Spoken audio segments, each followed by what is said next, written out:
Chapter 11. Power of the Mastermind. The Driving Force.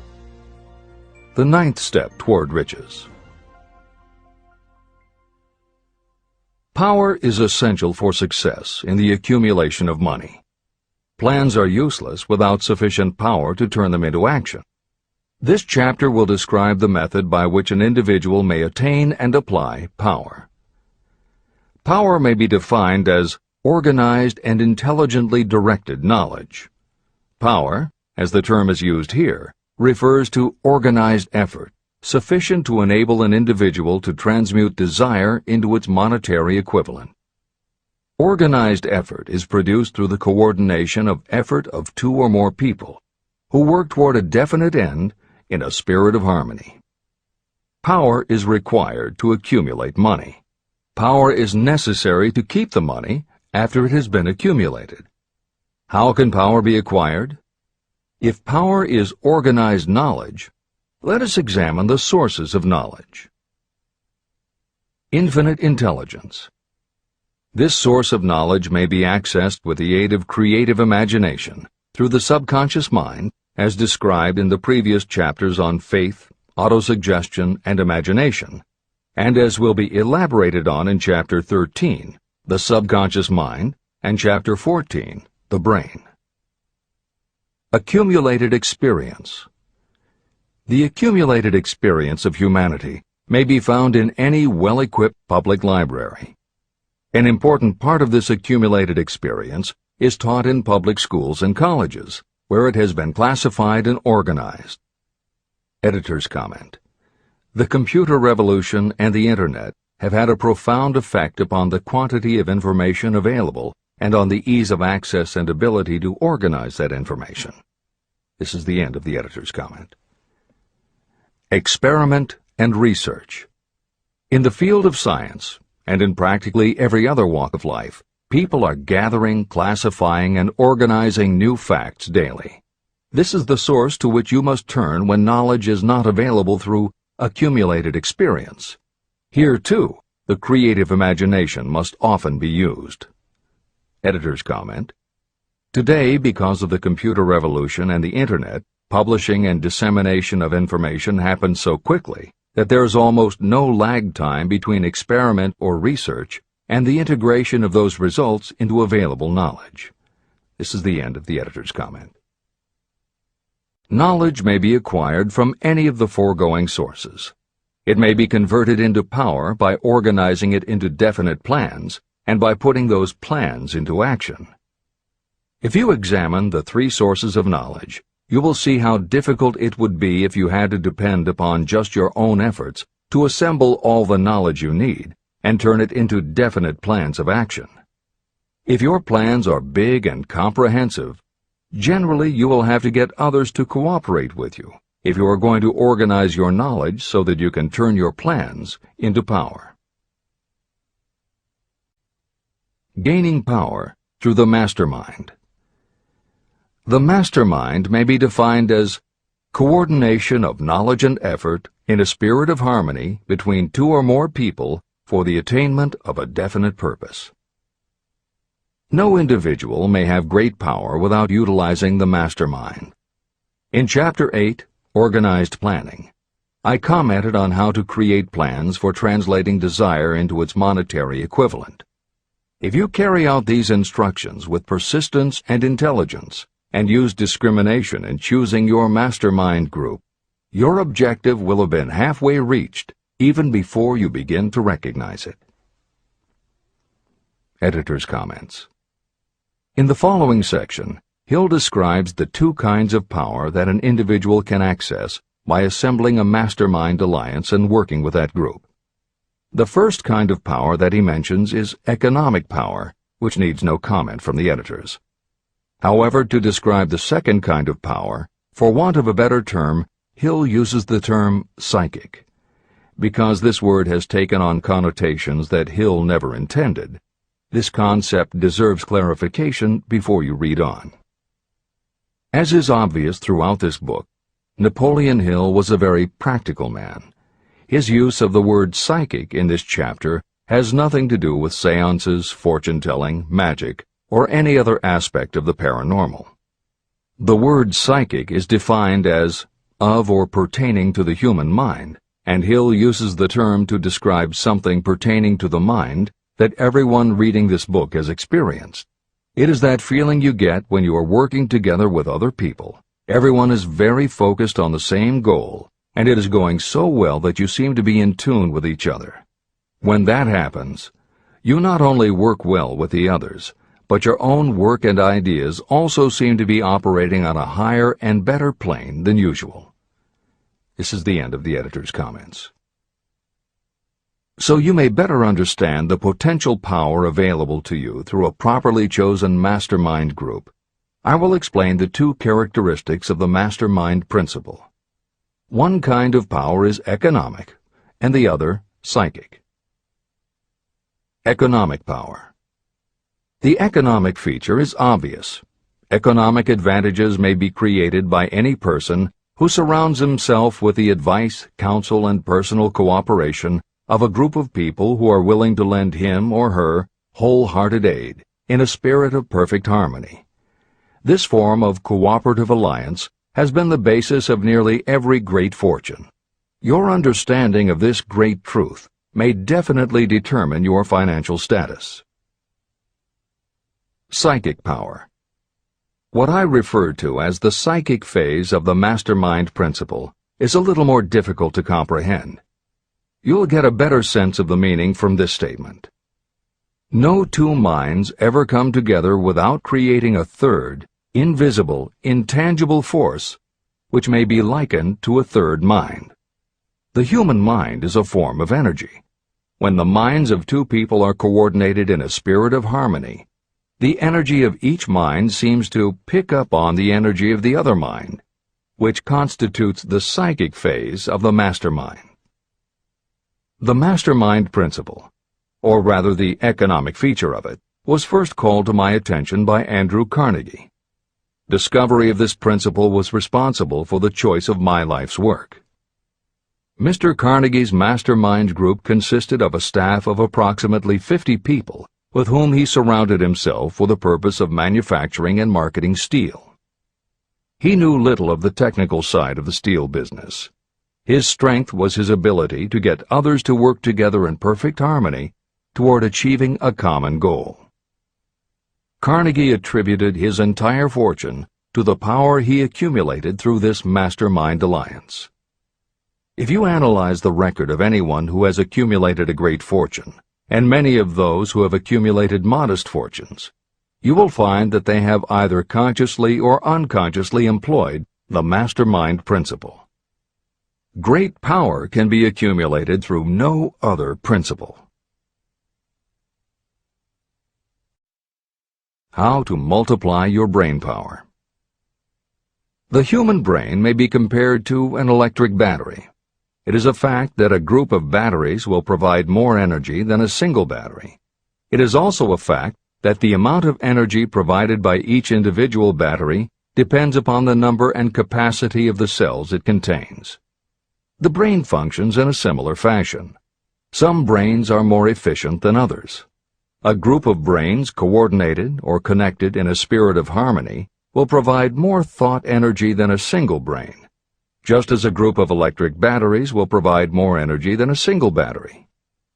Through this metaphor, you can see that the mastermind principle holds the secret of the power wielded by those who surround themselves with others of great brain power. The following will further define the so-called psychic phase of the mastermind principle. When a group of individual minds are coordinated and function in harmony, the increased energy created through that alliance becomes available to every individual mind in the group. Henry Ford began his business career under the handicap of poverty, illiteracy, and ignorance.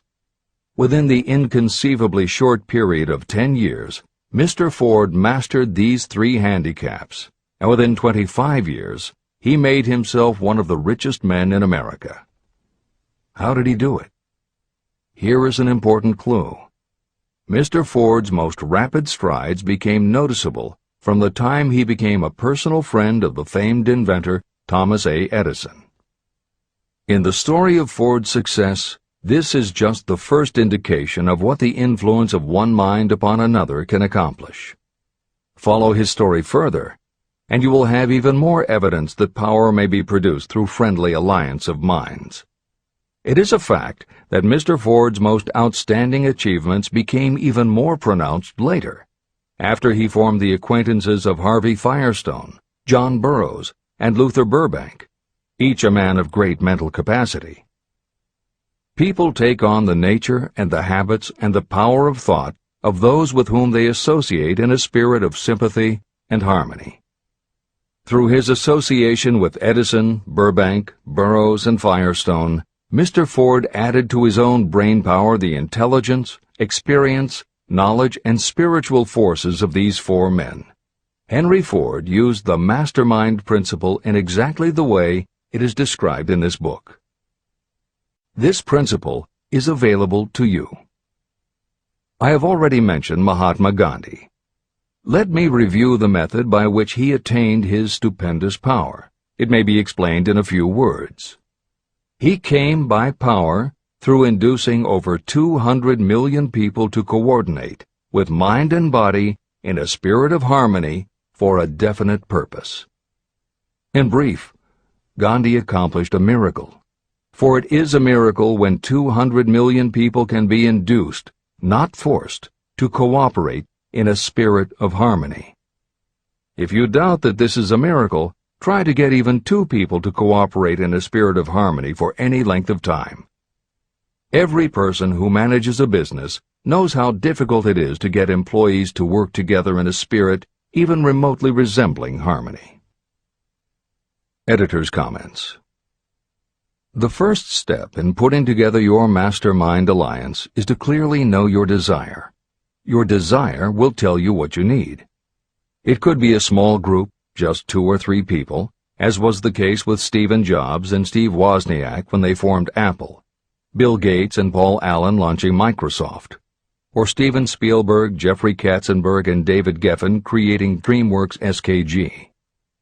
Or it could be a large group, such as the Mastermind Alliance of 30 regional directors of Century 21 Real Estate, which founder Arthur Bartlett firmly believes was essential to the company's success.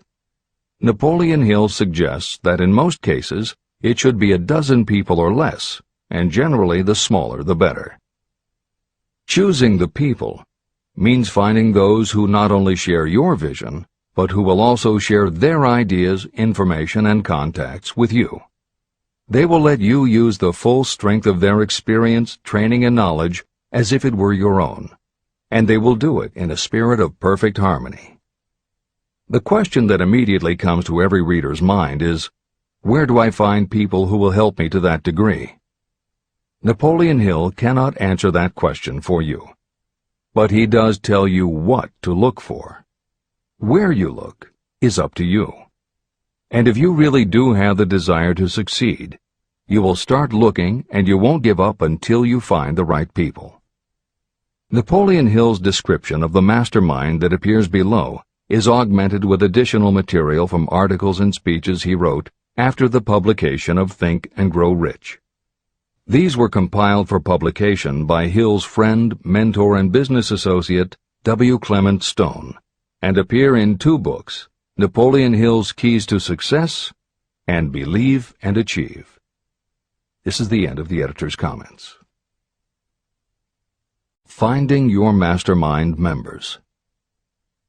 Ally yourself with a group of as many people as you may need in order to assemble a mastermind that will assist you in creating and carrying out your plan or plans for the accumulation of money. Compliance with this instruction is absolutely essential. Choose to associate with people who share common values, goals, and interests, yet who each have a strong desire to contribute to the overall effort. Trial and error will be part of the process, but there are 2 qualities to keep foremost in your mind. The first is ability to do the job. Do not select people for your alliance merely because you know them and like them.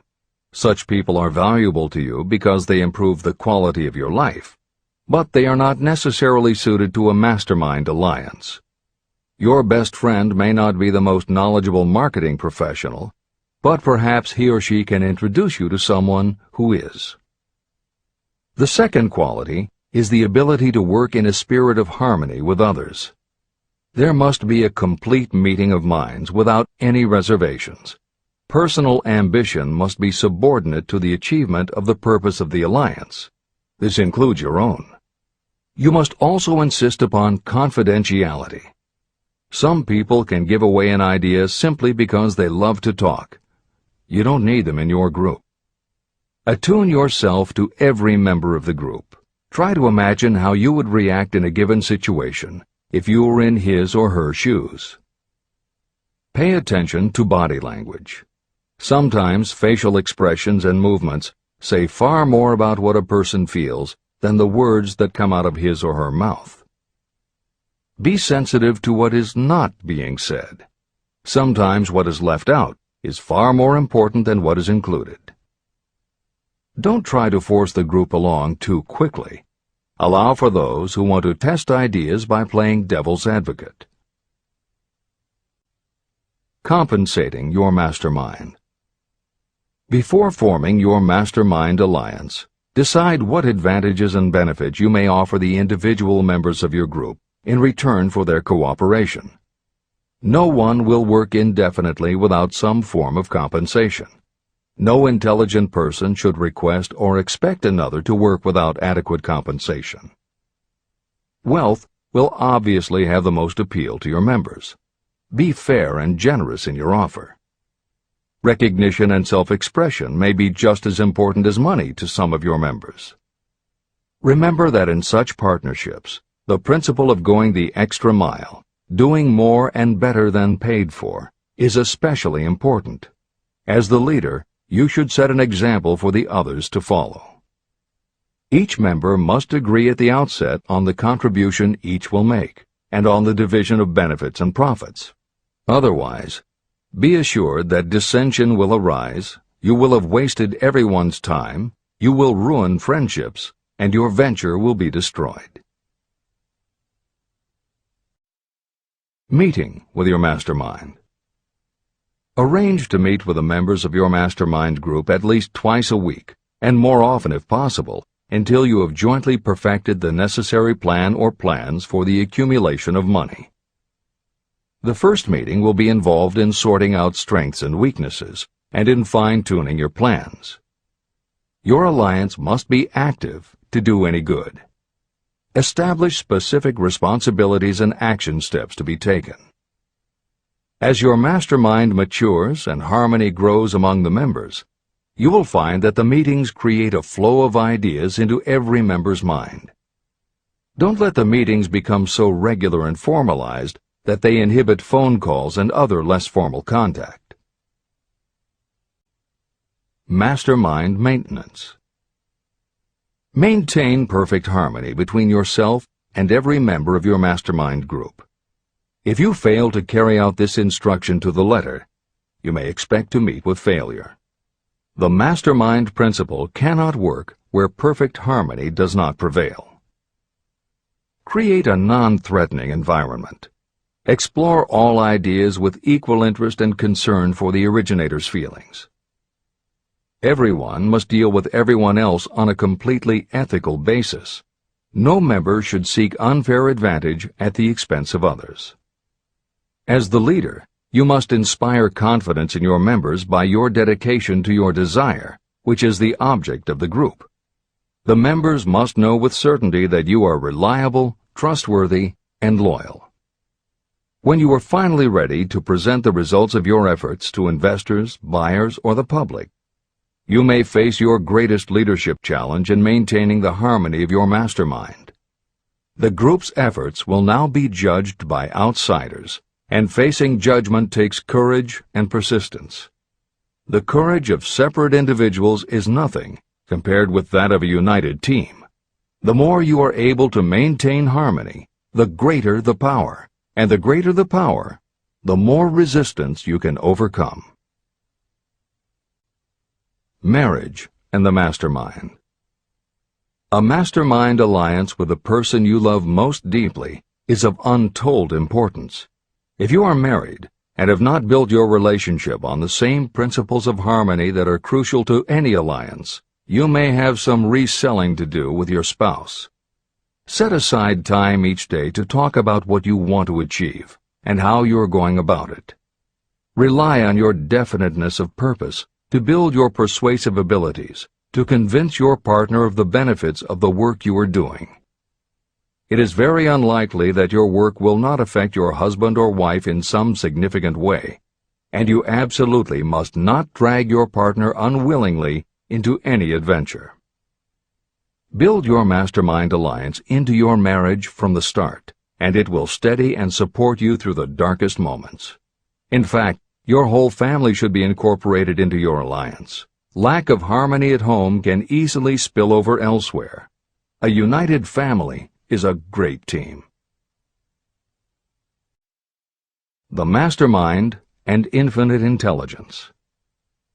The list of sources from which you can get power is headed by infinite intelligence. When two or more people coordinate in a spirit of harmony and work toward a definite objective, they place themselves in position to absorb power directly from that great universal storehouse that I refer to as infinite intelligence. This is the greatest of all sources of power. It is the source to which geniuses and great leaders turn, whether they may be conscious of the fact or not. In Chapter 13, The Subconscious Mind, and Chapter 14, The Brain, the methods for accessing infinite intelligence will be described in greater detail. This is not a course on religion. Neither the principle of infinite intelligence nor any other principle in this book should be interpreted as interfering with, endorsing, or rejecting any person's religious beliefs.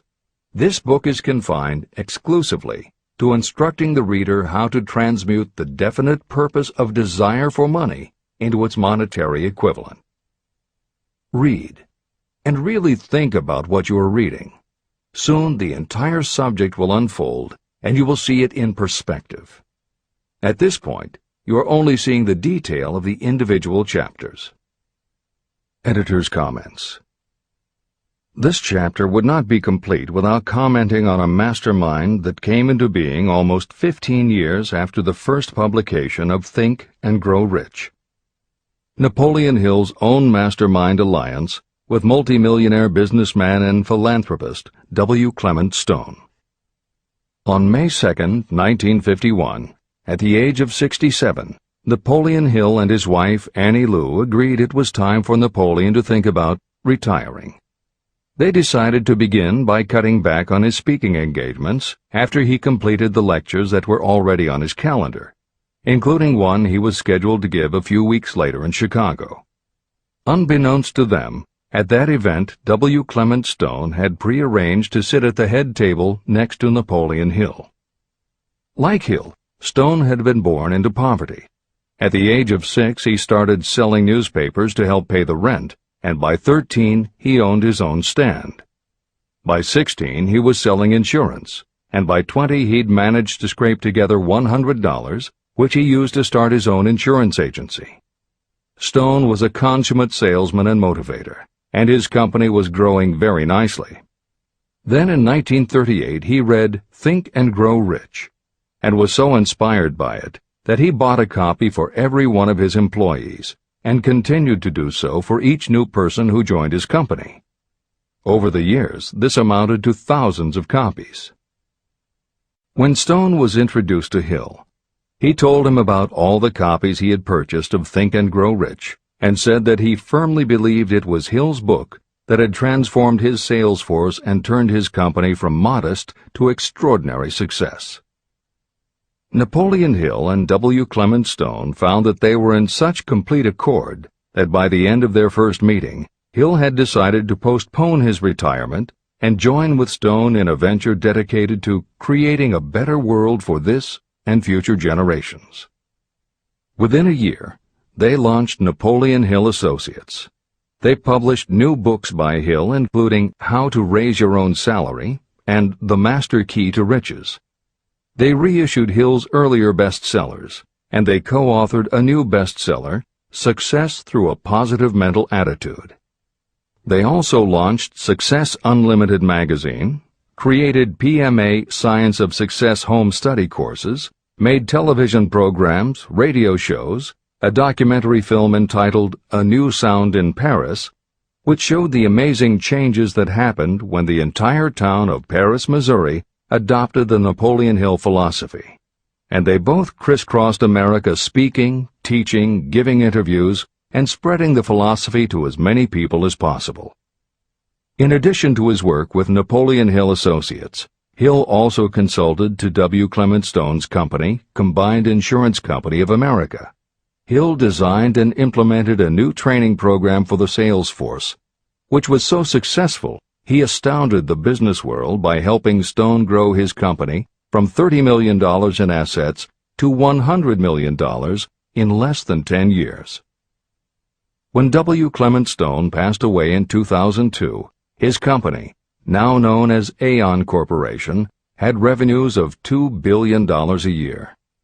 W. Clement Stone had personally given more than $275 million to various charitable and philanthropic organizations. There has perhaps never been a greater example of coordination of knowledge and effort in a spirit of harmony between two or more people for the attainment of a definite purpose. The sheer volume of work and scope of influence achieved in a 10-year period by Napoleon Hill and W. Clement Stone leaves little question as to the power and importance of a mastermind alliance. This is the end of the editor's comments. The power of positive emotions. Money is shy and elusive. It must be wooed and won by methods not unlike those used by a determined lover. And the power you use in the wooing of money is not greatly different from what you use to attract the one you love. It is the power of positive emotion. That power, when successfully used in the pursuit of money, must be mixed with faith. It must be mixed with desire. It must be mixed with persistence.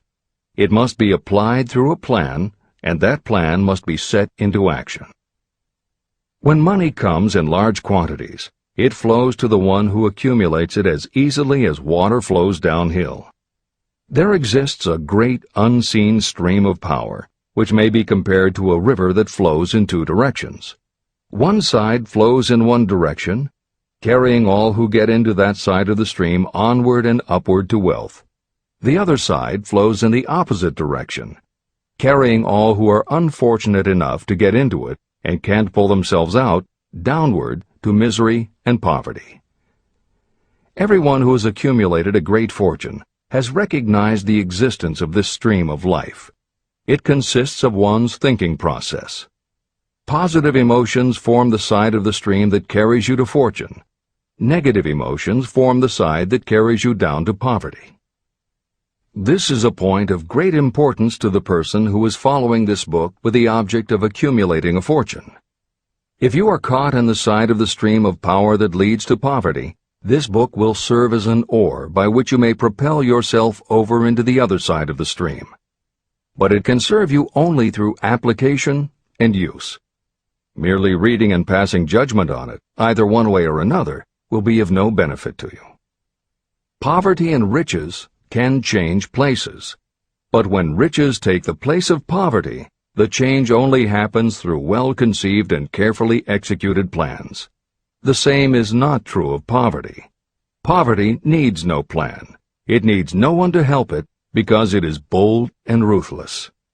Riches are shy and timid. They have to be attracted. More gold has been mined from the thoughts of men than has ever been taken from the earth.